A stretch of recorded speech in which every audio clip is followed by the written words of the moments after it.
this is Daryl. And Daryl, this story is called April's Kitten. I'm going to read the Daryl story. And this is what I'm going to read. And would you like to listen to? Then come here and listen to my story.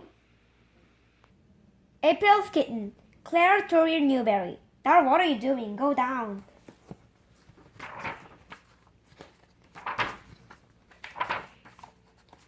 Clara Tourier Newberry. There was once a nice little girl named April who lived in New York City with her mother and father and a black cat named Shava. Nobody had much room in New York because so many people trying to live there at the same time. So April and his mother and father and Shava lived all crowded up together in a very small apartment. It was so small that there wasn't even any room for April to have a real bed. And although she was 6, she still slept in the crib. April's father called it a one-cat apartment, and he often warned his Shava against having a family. "One cat is very well," she would say, swimming her chick black cat. "But one is quite enough. Remember the Shava? This is Sticky one-cat apartment." Shava, however, paid not the slightest attention. She went right ahead and had kittens, 3 of them, 1 black and 2 tiger striped. Of course, April was astonished. All day long, she sat on the floor beside Shava's box and adored them. It was all her mother could do to pray her away from her long enough to brush her hair or wash her face or eat her meals. And she waited to do the sitting on the floor and watch Shava's kitten. Her father was not nearly so pleased with them. 4 kittens in an apartment is a size of exactly 3 too many, he grumbled. "You will have to do something about those kittens, Margaret, and the sooner is the better, before April gets attached to them. Now, Charlie, those kittens can't possibly bother while you're so tiny. They won't make any noises, and they're too little to climb out of the box. Don't worry, we'll find homes for all in good times." April did not listen. She was much too busy watching the kittens. One of the striped one with the white noses and forehead, which made him look as dark as hair had parted in the middle. Her little paws were white too, and the tiny pads on them was the tenderest pink. April on a gentle forefinger in a tiny furry head and gave a slap about pure happiness. Then she stroked the other 2 and Shava, so they don't feel neglected. It was a plan to her that Daddy had mistaken about there being a room in the apartment for only 1 cat. Here they was 4, and how much delightful life for everyone, so April thought. "What are we going to name him, Mommy?" she asked one day. "Well, let's see now," said her mother, glancing up from her dress in a liking for April. "How about Tommy, or Tiger, or Tabby?" April considered it, frowning seriously. Then she shook her head. "No, Mommy, I don't like any of those." "Well then, how about Midge, or Mouser, or how about Midnight for a little black one?" "No, Mommy, I don't like any of those either," said April to each suggestion, and she begged her mother to think some more names. This went on for days. At last her father shook her head. "I'm going to name those kittens myself, here and now. And let's get settled." He announced it one morning, and she stood across the room to the kitten box. The kittens already had their eyes open, and they're busily curling over under and around Shava and each other. "It was certainly high times they have names." Said April's father, regarding them thoughtfully. He tickled the black one with funny little tummy, and they all laughed to see it scratch and yawn, showing its pink landed mouth and the tiniest teeth in the world. "Kitten, I name you Churcher," he says impressively, and April giggled in a purr. He touched the next kitten, tiger striped one without any whites on. "Kitten, I name you Butch." "That is so good," laughed April. "He looks like she named was Butch." "His name is Butch," said father formally, and then he touched the third last kitten, the sweet white-faced one with the hair parted in the middle. April caught her breath. "Oh, Daddy, do be careful of that one." "Here goes," said her father. "Kitten, I name you Brenda." "Brenda," repeated April, trying it out. "Daddy, you're good. You're a wonderful kitten namer." "Thank you, April. I don't think I'm so bad myself," said her father. He turned to her mother. "Now that they're properly named it, what are we going to do with them, Margaret? In a few days, they'll be climbing out of the box, and this place will be simply swarming with kittens. You won't be able to walk across the room without stepping on them. Have you found anyone to take them yet?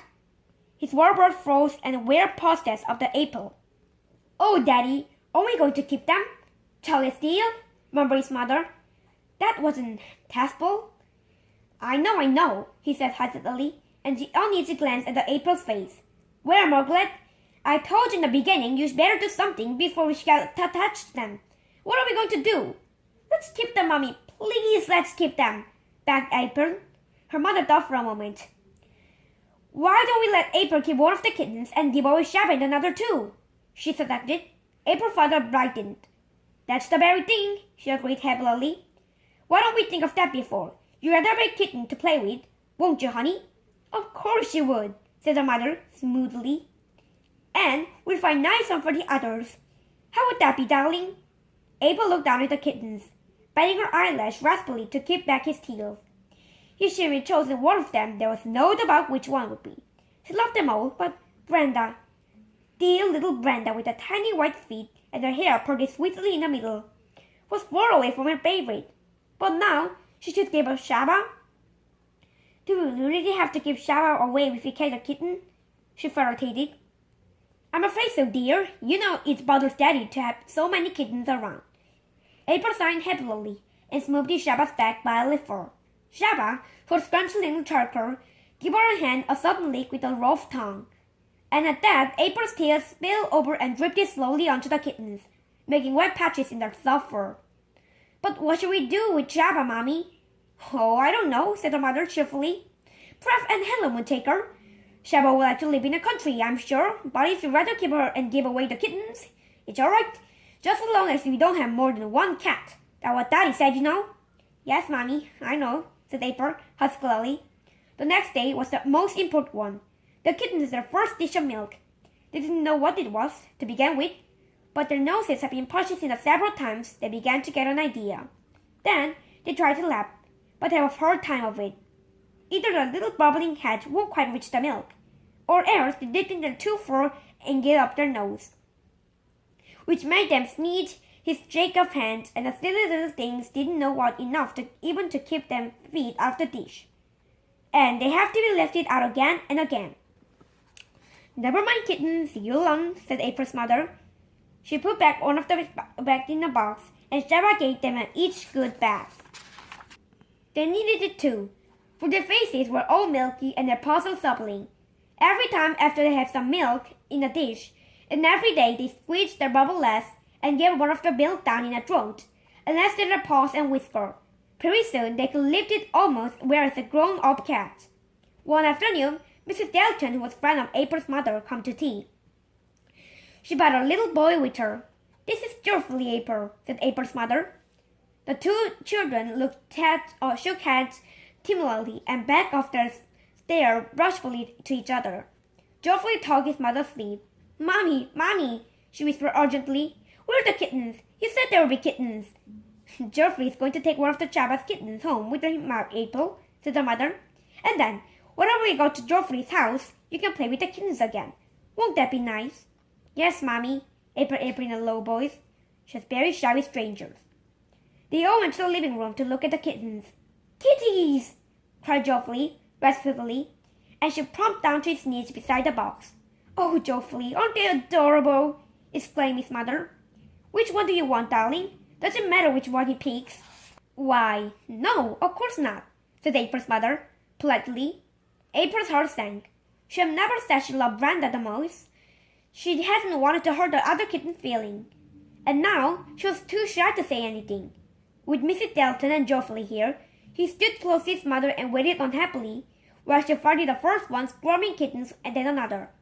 April is crazy about all of them, said the mother. She thinks we ought to keep all three and the mother cat as well. And she and Mrs. Dalton laughed as if they had said something very funny. At last, Geoffrey had a little butch. I want this kitty, she announced it. To April's relief, I like him the best. While they were at tea with April's mother exclaiming Mrs. Dalton how to take care of Butch and feed him properly, and Mrs. Dalton promised to do everything just right. And to see that Geoffrey don't play too hard with them, for Geoffrey was only 4, and might not know what the first just to treat a kitten. After tea with visitors and went home, with Brenda tucked slightly under the Geoffrey's window backer. The next day, Mrs. Elwell came to April's house. Mrs. Elwell was very exceptionally fond of cats and had two enormous ones on her own. Although she lived in a small apartment, however, having no husbands or children, she naturally had more room for cats. "Wouldn't you like to adopt one of the kittens, Mrs. Elwell?" asked April's mother. "Heavens, no!" cried Mrs. Elwell. "I already have too many cats. You should see my meat bill. It's simply appalling." But when you saw Charcoal and Blenda playing hide and seek among the straw pillows and began to reckon, "Oh, the sweet things, the little darlings," she kept saying over and over. And presently she had decided to take one after all. "May I have either one?" she asked, reaching for Brenda. "Of course, Mrs. Elwell. Either one you like." And April's mother and April's watched anxiously over Mrs. Elwell patting first Brenda, then Charcoal, then Blender again. Finally, she picked up Charcoal and she held him against his cheek. "I believe I'll take this one if I may," she says. "My other cats are black, so I may have the kittens that matches." And April smiled happily, for she still had Brenda. "I hope your grown cat won't frighten the Charcoal," said April's mother. "They're so big and he's so little." Mrs. Elwell laughed. "It will be just the other way around," she says. "The big cats were afraid of Charcoal at first. But after a day or two, they'll be very happy together." So Mrs. Elwell took Charcoal home with her, and there was only Shaba and Brenda left. "Tomorrow is Sunday, so we may take Shaba out to the Aunt Helen's," it said April's mother. "Daddy can drive us out." Catching the sight of the April's woe-bag and face, and she ordered catch her afraid of little Charcoal. "You aren't going to have a naughty about it, are you, darling? You know what Daddy says." April swallowed his head in a silence. She was trying to be good, but it was hard work. That evening, she scarcely noticed the kitten. Instead, she found Shaba about. Showing her with attentions, she fed Shaba and ground meat by hand, for Shaba's great enjoyment, and every time she lay down for a cat nap, April at once covered her tenderly with the door's blanket. That night, April did not fall asleep as usual. She lay awake in the crib, thinking of poor Shaba. Would Shaba be happy at the Aunt Helen's house, she wondered, or would she be lonely and miserable? Pretty soon, voices flew up in the living room. "What will Aunt Helen say when she drives out tomorrow with the yowling cat in the back seat?" her father asked. "Does Helen want the cat?" Her mother laughed a little. "Well, not particularly, I'm afraid. She'd much rather have a kittens, of course, but she promised to take Shaba if no one else would. I suppose Helen can keep one of the neighborhoods if she don't want to keep her." There was a silence. The neighbor father says, "Poor old Shaba. I hope she does find a good home. She's such a nice cat." "She is a nice cat," agreed the mother soberly. "I feel happy if you're keeping her and giving away the kitten." Most people like kittens. They're so calming, but not many care anything about the grown cat they haven't raised themselves. April's throat tightened painfully. She saw the pigeon that wrung his heart. Poor Shaba, taken, quailing, frightened, and betrayed. To be turned to roost in a strange place where no one cared for her. April pictured Shaba's grief and despair when she realized that her own family didn't want her. Most dreadful of all, Shaba would think that April would no longer love her. That was truly unable. And suddenly, April knew what she must do. There was no help for it. Brenda must go to the Aunt Helen's instead. Aunt Helen wanted Brenda and would keep her and be kind to her. At this moment, April's mother stepped quietly into the bedroom. She lifted over April and laid a cool hand on her hot forehead. "What's the matter, darling? Why aren't you asleep?" "I'm all right, Mommy," said April miserably. "I just couldn't get comfortable." Then she flung his arm to the mother's neck. "Oh, Mommy," she wailed, "Aunt Helen can have Brenda. I want Shaba." And she wept wildly. "All right, darling. Of course you can still keep Shaba if you'd rather," smoothed her mother. She led April out of the bedroom, and she washed her face and gave her a long drink of cold water to help her stop crying. The sob died away down to the occasional hiccups, and soon April was back in the bed again, with a clean husky in the hand where the mother straightened up for the tumbling Betty. When she had finished talking April, she went to the door and called April's father. "Charles, come here a minute. I wanted to show some things." April's father put down his newspaper and came in. "What's the matter?" he asked. "Look, Charles. April, we have to have a new bed. She'd outgrown this one. He looked and was perfectly true.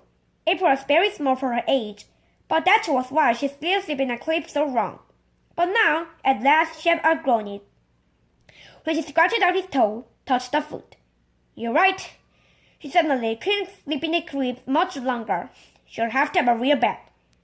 But we couldn't get this apartment, said Mother pointed out. There just isn't any room. Then, she should simply have to move to the larger apartment, said her father. We need more rooms anyhow. We are much too crowded here. April sat up. Daddy, she cried, when we get a new apartment, what kind would it be? I mean, would it be just another one-cat apartment? Like this one? Or... Her voice broke and she gazed up at him importantly. He hesitated for a moment. Then he says, well, Margaret, what do you think? Should we get a two-cat apartment this time? Charles, replied his mother, I think it's a splendid idea. What would the family name is a good roomy two-cat apartment? What do you think, April? Mommy, said April uneasily, I think it would be just perfect. Then it's settled, said her father with a smile. We keep the two cats, and tomorrow morning we'll go to apartment hunting. April paused just long enough to give each other parents a smooth hug. Then she ran out to the living room to tell Shaba and Brenda the good news. And when she had tucked it into bed again, she made up a poem because she was so happy. It was sung for the cat, and this is how it went. I pull, and I pull, and I pull, and I pull, and I curl up worm. And April herself curled up worm and went to sleep. The end. 오, 너무 잘했어. 이야.